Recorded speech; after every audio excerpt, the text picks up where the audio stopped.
Very important chapter weighted average cost of capital छ, जसमा चाहिँ हाम्रो 10 मार्कमा पनि आउनसक्छ, 20 मार्कमा पनि आउनसक्छ।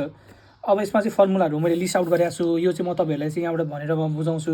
कस्ट अफ डेट छ केडिटी, जसको फर्मुला छ केडी ब्र्याकेटमा 1 - t छ। यो हाम्रो बोन्डको इन्फर्मेसन भनेर क्वेसनमा दिएको हुन्छ, हामीलाई बोन्ड इन्फर्मेसन भनेर के दिएको हुन्छ। त्यसपछि छ सेकेन्ड नम्बरमा कस्ट अफ प्रिफरेन्स स्टक, जसलाई केपी भनेर डिनोट गर्छौँ। डिपिएस बाई एनपी छ फर्मुला। स्टक इन्फर्मेसन भनेर दिएको हुन्छ। यो एनपी भनेको चाहिँ हाम्रो नेट प्रोसिड हो। एनपीको नेट प्रोसिडको फर्मुला भनेको चाहिँ P0 - एफसी। P0 भनेको करेन्ट प्राइस, एफसी भनेको फ्लोटेसन कस्ट। यो हाम्रो क्वेसनमा दिएको हुन्छ, स्टकको इन्फर्मेसनमा दिएको हुन्छ हामीलाई गिभनमा। 3 नम्बरमा छ कस्ट अफ रिटेन अर्निङ, जसलाई हामी इन्टरनल इक्विटी भन्छौँ, केएस भनेर डिनोट गर्छौँ, जसको फर्मुला छ D1/P0 + G छ। यसमा चाहिँ हाम्रो फ्लोटेसन कस्ट जोडिँदैन, यसमा चाहिँ हाम्रो फ्लोटेसन कस्ट हामीलाई मिल्दैन कहिले पनि रिटेन अर्निङमा, है, याद गर्ने। यो चाहिँ यो कस्ट अफ न्यू इक्विटी छ। कस्ट अफ न्यू इक्विटीलाई चाहिँ हामीले केई भनेर डिनोट गर्छौँ, जसको फर्मुला छ D1/NP। एनपी भनेको हामीले माथि पढिसकेका छौँ, नेट प्रोसिड भन्छौँ, फर्मुला हामीले यहाँ लेखिसकेका छौँ अलरेडी, यहाँ पनि मैले लेखिसकेका छौँ, जसमा चाहिँ हाम्रो एफसी इन्क्लुड हुन्छ। अनि अर्को छ हामीले कहिलेकाहीँ चाहिँ केडी भनेर चाहिँ हाम्रो इन्फर्मेसन हामीलाई चाहिँ केडी भनेर चाहिँ दिन्छ, होइन, केडी भनेर चाहिँ निकाल भन्छ। हामीले बोन्डको इन्फर्मेसनमा हामीलाई कहिलेकाहीँ एन्युअल कुपन एमाउन्ट दिन्छ, पार भ्यालु पनि दिन्छ, नम्बर अफ इयर पनि दिन्छ, होइन। तर केडी भनेर चाहिँ हामीलाई काहीँ निकाल भनेर भन्दैन। त्यस्तो खण्डमा चाहिँ, त्यस्तो केसमा चाहिँ हामीले केडी निकाल्नुपर्छ यसरी चाहिँ, है। अब यहाँनिर V0 ठाउँमा यदि बोन्डमा हाम्रो यदि बोन्डको इन्फर्मेसन गिभनमा फ्लोटेसन कस्ट भनेर गिभन दिएको छ भने हामीले यो V0 ठाउँमा एनपी राख्नुपर्छ, है। त्यसपछि चाहिँ हाम्रो WACC, weighted average cost of capital. यसको निकाल्ने फर्मुला भनेको केडिडी इन्टु WD। WD भनेको weight of debt plus KP. KP भनेको माथि छ, नोटेसनहरू हेर्नु। अनि WP भनेको चाहिँ into weight of preference stock plus KS भनेको माथि छ, डिनोट गरेको छु मैले अलरेडी नै। WE भनेको वेटेड इक्विटी छ। यसलाई चाहिँ सरी, WE भनेको चाहिँ वेट अफ कमन स्टक भन्छौँ। यसमा नि वेट अफ कमन, यसमा र यसमा सेम हुन्छ, किनकि यो दुईवटा भनेको चाहिँ कमन इक्विटीको इन्फर्मेसन हो। यो कमन इक्विटीको इन्फर्मेसनभित्र रिटेन अर्निङ र न्यू इक्विटीको इन्फर्मेसन दिएको हुन्छ, है, याद गर्ने पहिला तपाईँहरूले चाहिँ।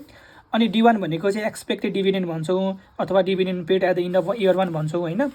अब D1 त दिएको हुन्छ हामीलाई, कहिलेकाहीँ D0 दिया हुन्छ क्वेसनमा। D0 भनेको चाहिँ तपाईँको के हो, करेन्ट डिभिडेन्ड भन्छौँ, यसलाई जस्ट पेड पनि भन्छौँ, अथवा रिसेन्ट डिपेन्ड पनि भन्छौँ।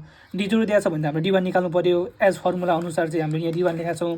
अब D1 निकाल्ने फर्मुला कस्तो हो भने D0 दिएको हुन्छ हामीलाई, D0 हाल्ने 1 + G पनि दिएको हुन्छ क्वेसनमा, है, गिभनमा G पनि दिएको हुन्छ। अनि त्यसपछि अर्को छ हाम्रो WD। WD भनेको सबै मैले भनिसकेँ यहाँनिर, weight of debt, weight of preference stock, weight of common equity, यसरी चाहिँ निकाल्नुपर्छ हाम्रो, है, एमाउन्टहरू मैले यहाँ गर्ने। त्यसपछि चाहिँ अर्को हाम्रो भेरी इम्पोर्टेन्ट 5 मार्क अथवा 10 मार्कमा आउने क्वेसन स्टक भ्यालुएसनबाट। अब स्टक भ्यालुएसनमा हाम्रो 3टा कन्डिसनहरू हुन्छ, P0 निकाल्ने, अथवा हाम्रो करेन्ट प्राइस, अथवा इन्ट्रिन्सिक भ्यालु निकाल्ने, P0 निकाल्ने 3टा कन्डिसन हुन्छ। पहिलो कन्डिसन जसमा चाहिँ हाम्रो जुन क्वेसनमा चाहिँ हाम्रो ग्रोथ रेट दिएको हुँदैन, त्यस्तो क्वेसनमा हामीले P0 को कसरी निकाल्छौँ भने D1/KS मात्रै हाल्छौँ। केएस भनेको रिक्वायर्ड रेट अफ रिटर्न, यो हाम्रो चाहिँ गिभनमा दिएको हुन्छ, होइन। D1 पनि गिभनमा दिएको हुन्छ। अब D1 दिएन भने D1 दिन्छ, D0 दिन्छ। D0 दियो भने हामी D1 कसरी लाने भनेर हामीले अगाडि हेरिसकेका छौँ, होइन। सेकेन्ड कन्डिसनमा छ हाम्रो चाहिँ जब ग्रोथ रेट दिन्छ क्वेसनमा, जब एउटा मात्रै ग्रोथ रेट दिन्छ क्वेसनमा, त्यतिखेर चाहिँ हाम्रो P0 = D1/KS - C गरेर चाहिँ हाम्रो निकाल्नुपर्छ। थर्ड कन्डिसन भनेको हाम्रो जब यो क्वेसनमा डिफ्रेन्ट ग्रोथ रेट दिन्छ, जीवन जस्तै यति वर्षको लागि 2% बढ्यो, त्यसपछि 3% बढ्यो, त्यसपछि यति पर्सेन्टले कन्स्टेन्ट भयो भनेर क्वेसनमा यदि भन्छ भने त्यसलाई हामीले सुपर एब्नर्मल केस भन्छौँ। त्यस्तो कन्डिसनमा हामीले P0 को फर्मुला यसरी एप्लाई गर्नुपर्छ। अब D1 दिएको हुन्छ हामीलाई, होइन, D1 निकाल्न आउँछौँ, D2 पनि निकाल्न आउँछौँ, D3 पनि निकाल्न आउँछौँ, होइन। यो निकाल्न आउँछ होला तपाईँहरूलाई। अब यो P3 निकाल्ने कसरी भने P3 निकाल्ने भनेको D4/KS - G गरेर चाहिँ हामीले P3 निकाल्नुपर्ने हुन्छ, है। त्यसपछि चाहिँ हाम्रो डिभिडेन्ड यिल्ड पनि कहिले गिभनमा दिन्छ, क्वेसनमा रिक्वायरमेन्टमा भन्छ, त्यस्तो ठाउँमा हामीले D1/P0 हाल्नुपर्ने हुन्छ हाम्रो फर्मुला अनुसार चाहिँ। त्यसपछि चाहिँ क्यापिटल गेन यिल्ड CGY भन्छ, जसको फर्मुला छ KS - DY। DY भनेको डिभिडेन्ड यिल्ड, माथि मैले भनिसकेको छु। त्यसपछि चाहिँ हाम्रो केएस भनेको रिक्वायर्ड रेट अफ रिटर्न पनि सोध्छ कहिलेकाहीँ, जसको फर्मुला चाहिँ D1/P0 + G हो, है। त्यसपछि आउँछ VPS भनेको भ्यालु अफ प्रिफरेन्स स्टक, कहिलेकाहीँ VPS पनि निकाल भन्छ। त्यसको फर्मुला चाहिँ हो DPS ब्र्याकेटमा PVIF K% year भयो, plus M PVIF K% year भयो। अब कहिलेकाहीँ यो DPS हाम्रो पर्सेन्टमा दिन सक्छ, अथवा डिभिडेन्ड पर्सेन्टमा दिन सक्छ। अब पर्सेन्टमा दिएको डिभिडेन्डलाई हामीले एमाउन्टमा लानुपर्छ, निकाल्नुपर्छ। अब एमाउन्टमा निकाल्नको लागि हामीले पार भ्यालु युज गर्छौँ। पार भ्यालु भनेको जहिले पनि 100 हुन्छ। अब पर्सेन्टमा दिएको हुन्छ पार भ्यालु पनि हामीले पार भ्यालुमा कसरी निकाल्ने हो भने डिभिडेन्ड इक्वल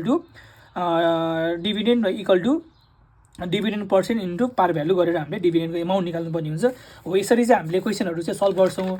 यो इम्पोर्टेन्ट क्वेसनहरू चाहिँ 10 मार्कको लागि, 5 मार्कको लागि र 20 मार्कको लागि चाहिँ यति चाहिँ हाम्रो एकदम इम्पोर्टेन्ट फर्मुला हो। यो चाहिँ तपाईँहरूले याद गर्नै पर्ने हुन्छ, बुझ्नुपर्ने यति हो कि फर्मुलाहरू भनेको चाहिँ। आजको लागि म यति नै भनेर चाहिँ